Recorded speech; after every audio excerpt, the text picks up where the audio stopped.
Previously on Alan Wake, Alice has been kidnapped. Alan, please help me. Alice? You'll do exactly what I say if you ever want to see your wife again. I can't tell anyone except my agent Barry. Damn it, Barry, they'll kill her! You're my best friend, and I'm worried that you're not right in the head. The ransom is a manuscript I supposedly wrote that's coming true before my eyes. It happened just the way it was on that page. So dark. I have found only a few scattered pages. I want the entire manuscript. The deadline is in 2 days. I found Mr. Wake's pages.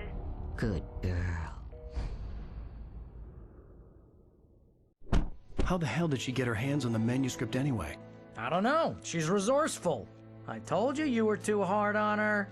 Listen, I found out all sorts of interesting stuff while I was digging around. Yeah. Mr. Wake, it's Sheriff Breaker. We have an FBI agent here, Agent Nightingale. FBI? He's anxious to see you. You'd better come to the station. Okay, I'll be right over, Sheriff. Let's make this quick, huh? Help you folks? Name's Randolph. I'm the manager. We're looking for Rose. Works as a waitress down at the diner. Rose, sure. Nice girl. Who wants to know? I'm Alan Wake.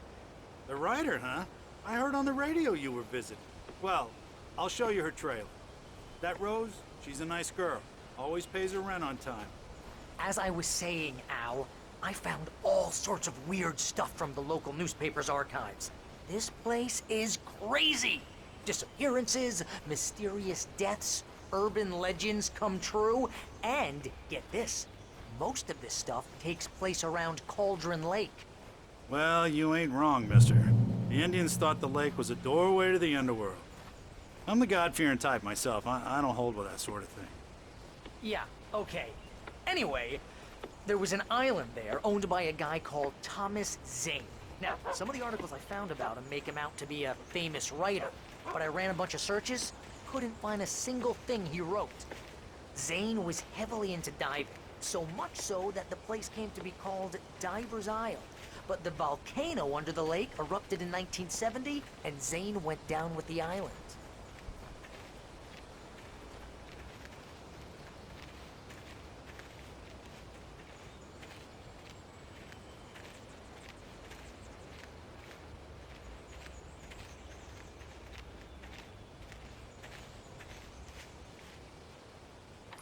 Gets better.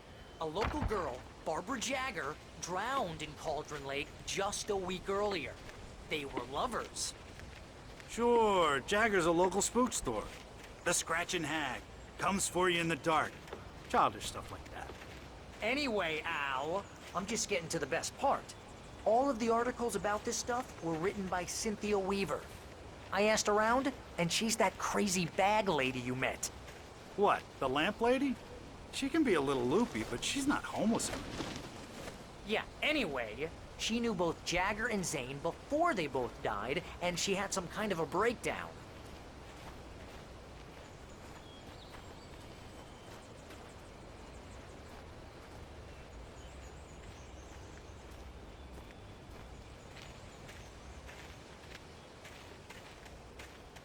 Well, mister, this here's Rose's trailer.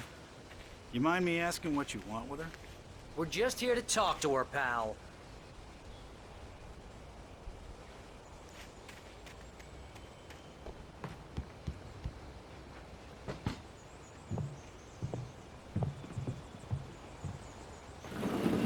Welcome to... Oh dear, Mr. Wake. I'm so glad you're here. Rose, you have my manuscript? Oh. Oh yes. Yes. Please, come in. Hey, this is really good. Rose, Yes, my manuscript. I really need it. I understand. I know what you need. A muse to inspire you. Oh, for Barry. She doesn't have anything. Yeah, hey, Al? Al, what's... Oh... Barry! What? What?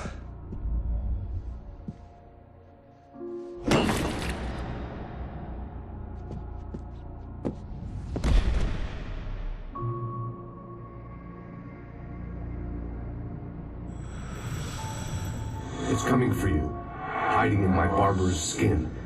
I'm too weak to stop it. You must turn the lights on. I promised I'd come visit you and your lovely wife. You must finish what you started. I insist. You must turn the lights on. Turn the light on. Back to work, boy.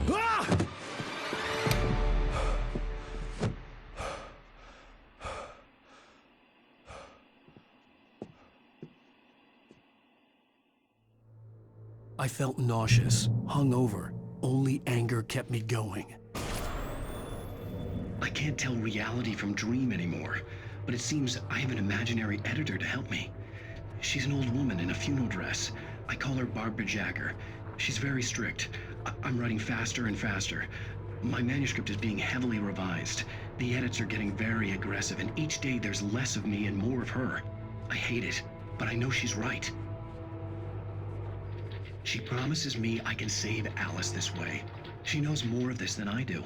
About the complex incantation I'm attempting. About this place. She's worked with another writer under similar circumstances, Thomas Zane. The genre of the story seems to be shifting. It's turning into a horror story. I'm getting close. I can feel it. Rose took a day from me. I had less than 12 hours left to meet the kidnapper. All I could do was get Barry into the car, work something out once I got on the road.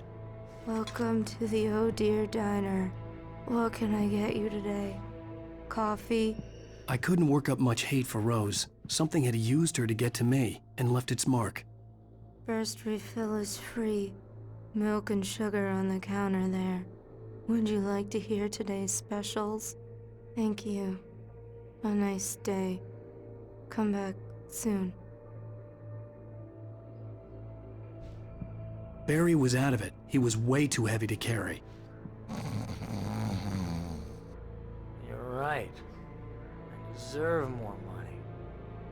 I'm so handsome.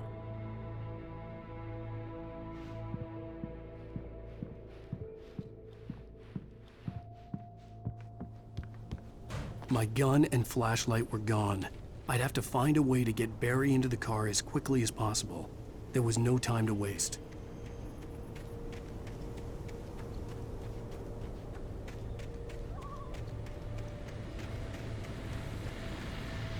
I just stepped outside to catch a breath of fresh air. Let me tell you, the weather's getting heavy. Nights like this make me especially glad I'm here talking to you and not home in bed. Once the weather takes a turn like this, I can't sleep at all. It's all tangled bed sheets and dark thoughts, punctuated by the occasional plunge into nightmare. Is it just me? Well, perhaps it is. But I hope I can make the night a little bit easier to get through. Caller, you're on KBF FM. Hey, Pat, it's Walt Snyder. What's on your mind, Walt? Well, I ain't the way you are, but, well, I can't sleep either, you know? I just been staring out the window here, trying to make sense of it all, but, I ain't been drinking either, you know? I just... Well, you sound like a man with a problem, Walt. I had argument with Danny, Danny, and, then I got in trouble with the law, and, I'm just, well... I heard something like that, Walt. Yeah, well, Danny's my best friend, and, they let me on bail today, and now I'm just alone here at the window, waiting. Man, and there's something in the air tonight, man. I was just outside looking up at the sky above our broadcast tower thinking the same thing. What are you waiting for, Walt? I don't know. Something's gonna happen. I think I better go. Well, Walt, maybe... No, thanks, Pat. Well, good luck to you, Walt. Hang in there. Let's take a little break, folks. This weather's really something else, huh? How can I be sure you'll walk away?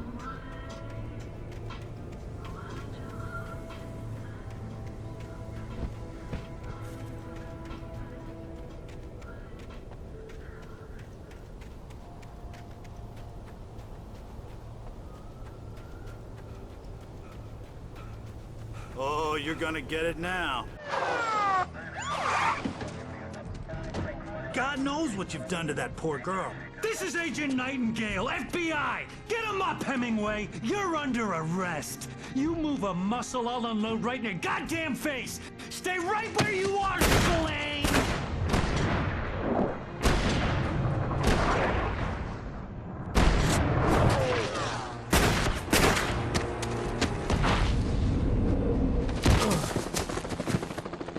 What are you? I'm standing right here, you goddamn maniac!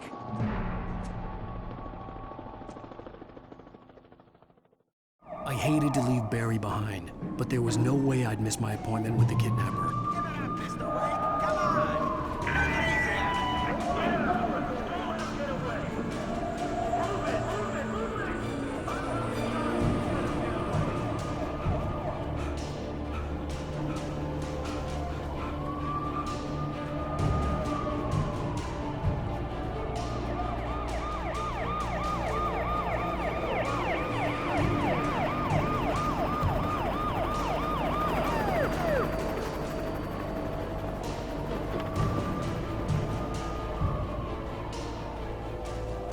Stop running! There he goes! Okay, men. Keep your eyes peeled. He's gonna try to make it through here. Oh, damn.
This horror was everywhere I went, circling me.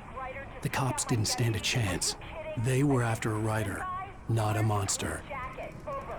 He's the guy we're chasing. If it's not him, who then? Bigfoot? Over. I don't know yet, but I'm not in the habit of jumping to conclusions. That tends to come back and bite you in the ass. Out.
come in. Over. Thornton here.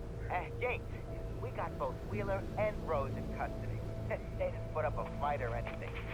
Why, they were... Hey, what are you... Come on! Sit down and give me that. Jane, Mulligan here. Over. Go ahead, Mulligan. Over. We got Wheeler and Rose here. Wheeler's drunk or hopped up on something. Speaking of which, that Fed had a pretty distinctive whiff of Otis Scotch about him, you know what I mean. Over. I don't have anything on that, Deputy Mulligan. Over. Well, whatever. Anyway, Rose is just being plain weird here. You better get Doc in to take a look at both. Over. Gotcha. You better get them here quickly. The, Fed's gonna want to interview Wheeler. Over. Oh, yeah, I'll bet he does. Looks like they have a lot in common. Mulligan out.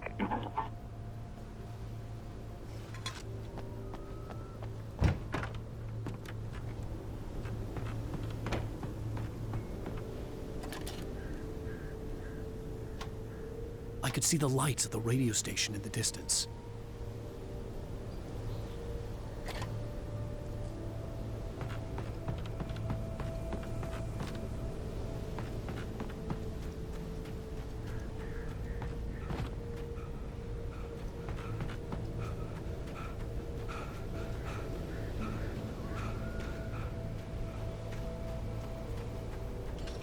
I imagined that the broadcast tower in the distance was part of the local radio station. Maine seemed like a decent guy. Perhaps he could give me directions to the coal mine.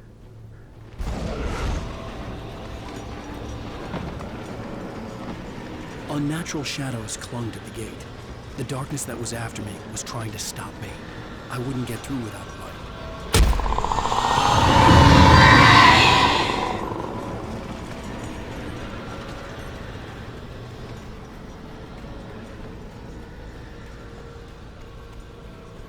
There was no power to the searchlight.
It took me a moment to recognize the flashbang grenades.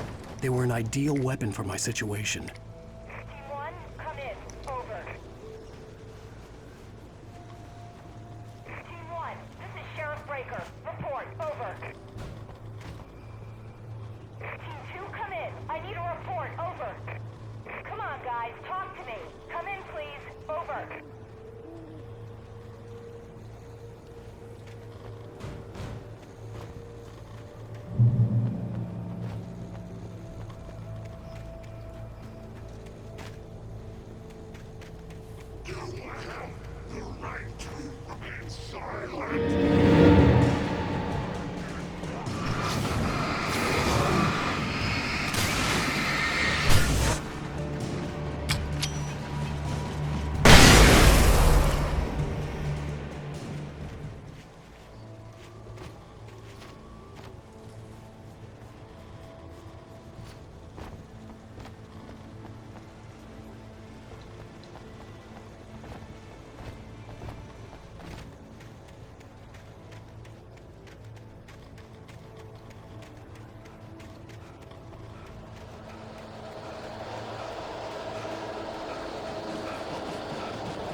And here's another call.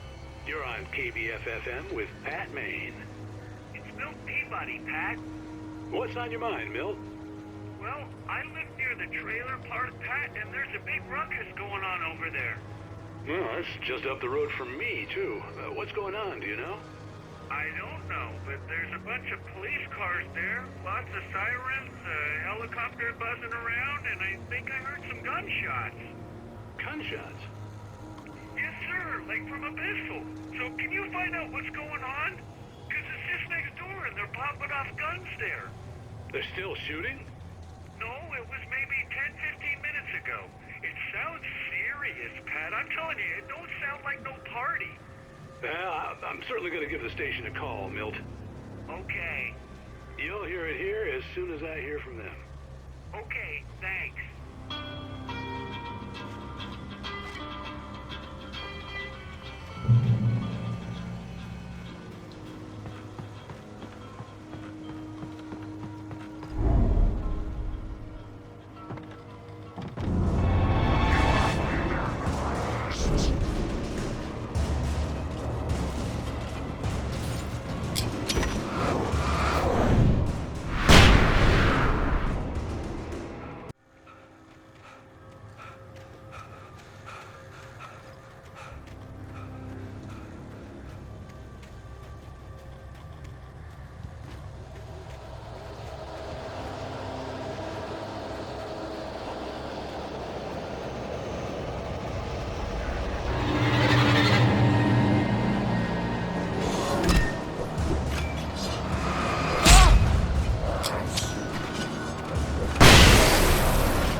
hope Maine could lend me a car to get to the coal mine.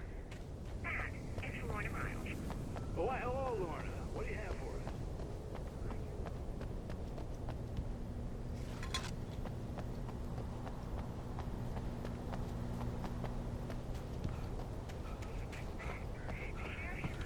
Instead of wasting resources on those people. Well, Let the trash sort themselves out. I'm sorry, but my granddaddy settled in Bright Falls in 1911. well, thank you very much for that compassionate viewpoint, Lorna. Oh, here's a little surprise. The famous writer Alan Wake just walked in. Folks, I'm going to see if I can talk him into an interview. Come on in, Mr. Wake. Oh, I'm so glad you could find the time to do this, Mr. Wake. Nowhere to run now, Dan Brown. You back away from me. Don't hurt it. Whoa. Everyone calm down. Put the gun down. We're all friends here, right? Cool your jets, Nightingale. We got him. Judas Priest! What the hell's the matter with you? There's a civilian in there.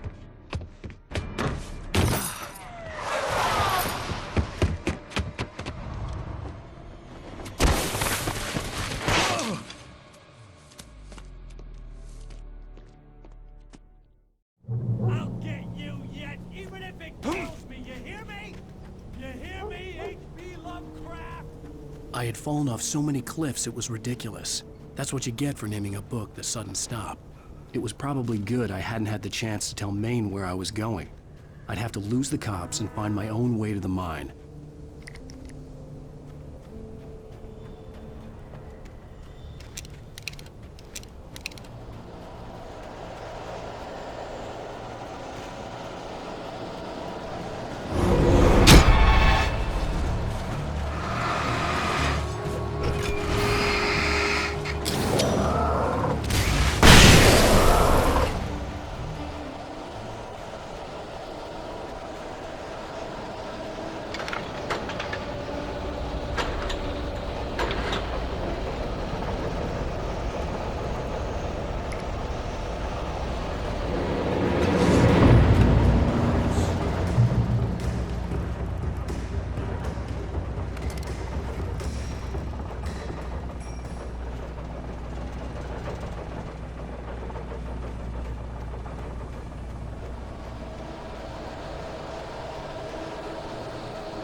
There was no sensible reason for the power company work lights to be here.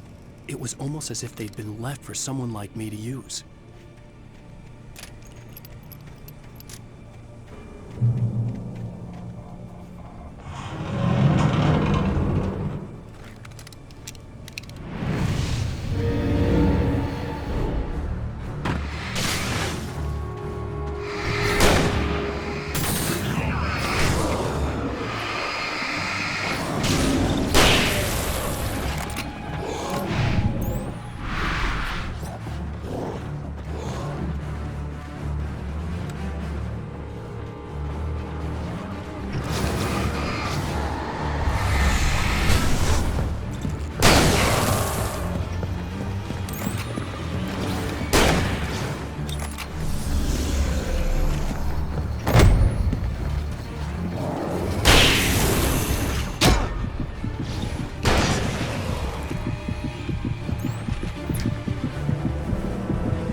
Hello?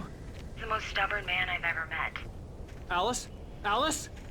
Alan, I'm so afraid.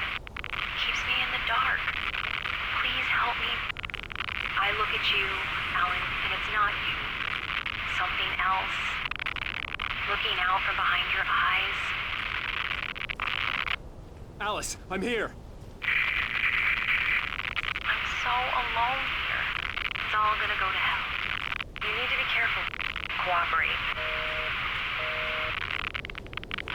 The connection had been terrible, but that wasn't the only thing that hadn't been right with the call. She sounded wrong somehow, but she had called me.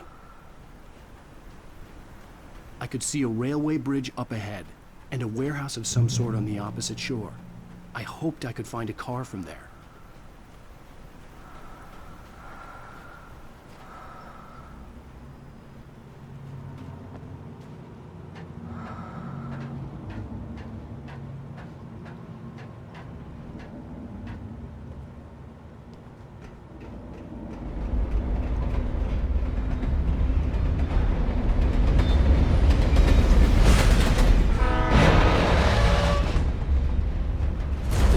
That was pursuing me was growing stronger, and it was taking over.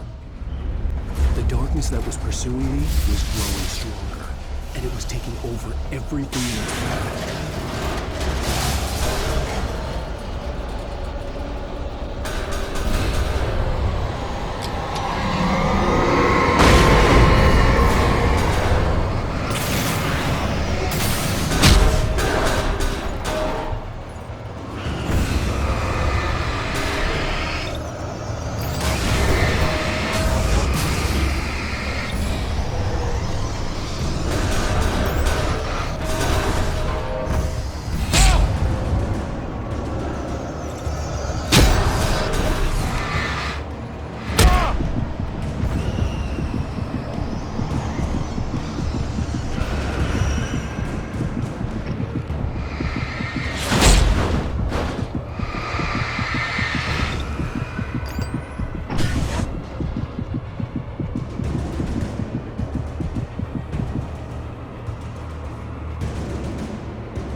As a teenager, just starting to get interested in writing, Stephen King had been a source of inspiration to me.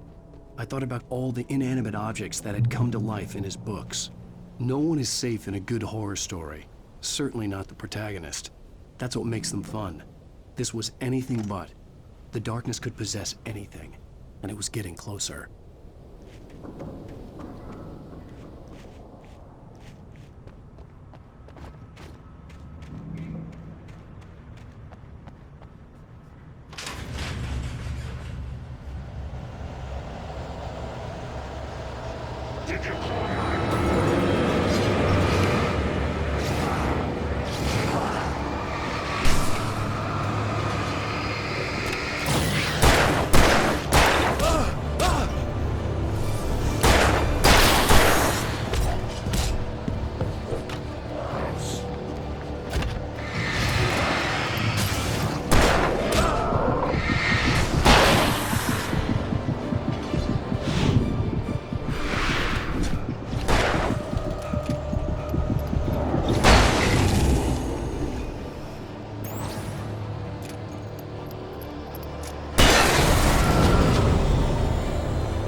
We take the facts of our existence for granted, unaware that they are merely a thin veneer of desperate self-delusion, covering a vast cosmos of madness and horror. All too often, the stars are right. In Night Springs. Tonight's episode, A Family Occasion. Journalist Alvin Derleth's trip to study the local customs of an insular community in Night Springs has been less than successful. Until tonight. Well, I'm glad you changed your minds about this. Ancient customs, local mythology. My editor loves this kind of stuff. Well, Mr. Derleth, we don't want to feel like we're on exhibition. But you have demonstrated the seriousness of your intent. Oh, I am serious. Really, just do your thing. I'll stay out of your way and observe. Actually, I thought you could assist us. I'm afraid we are a man short. It would provide you with an intimate perspective. Could I really? Of course, Mr. Derleth. Well, I guess that's the least I... What would I have to do? Oh, here. Let me show you with a kiss.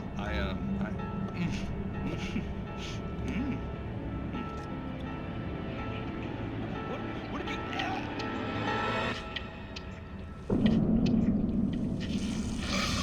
Oh, Mr. Derleth, you have well pleased Nixie Perka, the dweller in flesh.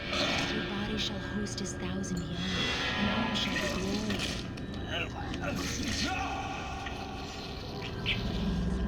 Shh, darling, be calm. Shh. Alvin Derleth learned a harsh lesson.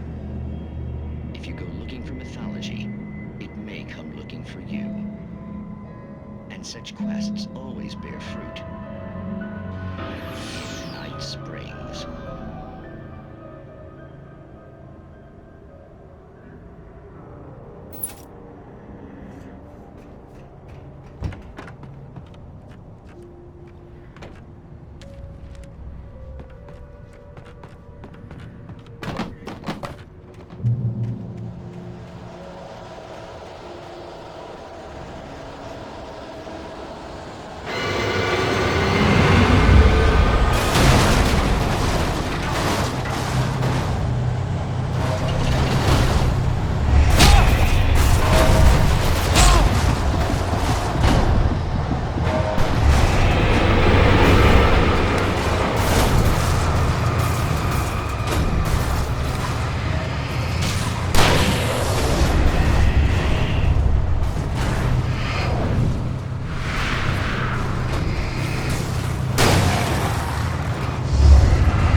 I had never been this glad to see the sunrise.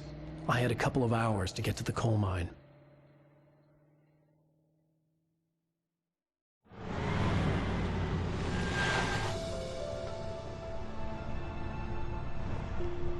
The coal mine wasn't far now.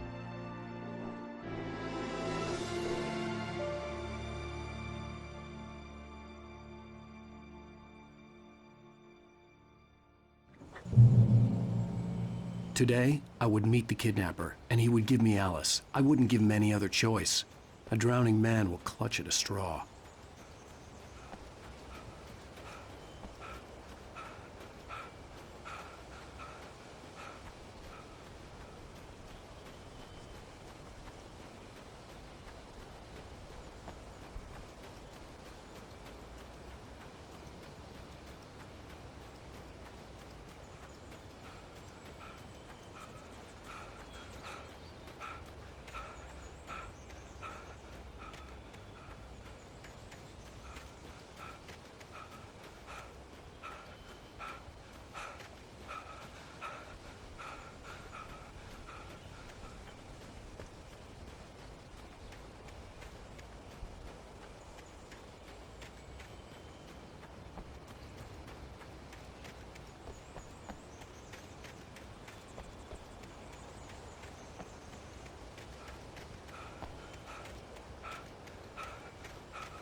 This is Pat Main, and you're listening to KBF FM. Folks, I want to apologize for kind of abandoning you to that looping music track last night, but I was detained.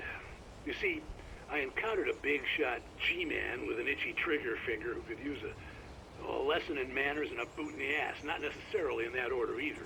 Now, folks, I know I'm not being very informative here, and I apologize for that. I really should just keep quiet, but I'm just so peeved right now, because some people just shouldn't be carrying badges. And I'm just glad that our Sheriff Breaker was there to straighten things out. And if someone I met last night is listening, let me just say, I'm sorry if my mouth got you in trouble. I'm pretty sure you're not the bad guy here. Godspeed, son. I hope you know what you're doing. Now, on a lighter note, I'll be talking to Dr. Nelson all morning. But first, a little music.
Welcome back to KBF FM.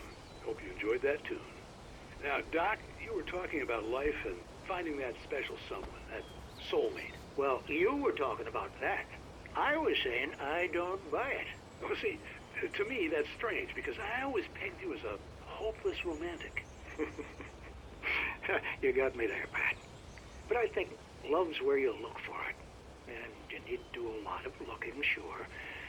But the idea that there's that one special person out there for you, and if you miss that chance, it's gone forever and you're forever incomplete. I mean, isn't that depressing? Or, heck, childish even? There's plenty of fish in the sea. And apparently a fisherman has a fishing analogy for everything, but what you're saying, isn't that a little harsh? Well, no. What I am saying is that your potential for finding that connection isn't limited to what's essentially a chance encounter. How is that harsh? Yeah, well, I guess that's a nice thought, but let me say something personal here. Okay. Now, well, I don't disagree with you exactly, but I can't really fit that together with what I feel, what I felt for someone, because she was the one. She was. And I let her drift away from me. Maybe I didn't put in the work, I don't know, but well, since then, and it was a long time ago, but since then, there hasn't been anyone, not like her. And I'm not saying I dwell on her or haven't moved on. I like my life. I'm not living in the past, but I do miss the way she completed me. You can't argue with the heart, Pat. I'm sorry, folks. I had kind of a scary experience last night, and let's just say it's shaken a few things loose.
I was early. I was supposed to meet the kidnapper at noon in the main building. The coal mine was quiet. It was a museum now.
I didn't want to go outside. Cops had to be looking for me. The noon sun turned the place into a sauna. The day dragged on. Different scenarios ran through my mind. Ways of how I'd torture the kidnapper to get Alice back. Or the different horrible things he could have done to her. I imagined her dead. I had no way of knowing she was still alive. It was killing me. I was running on blind hope. It was all a waste of time. The bastard never showed up.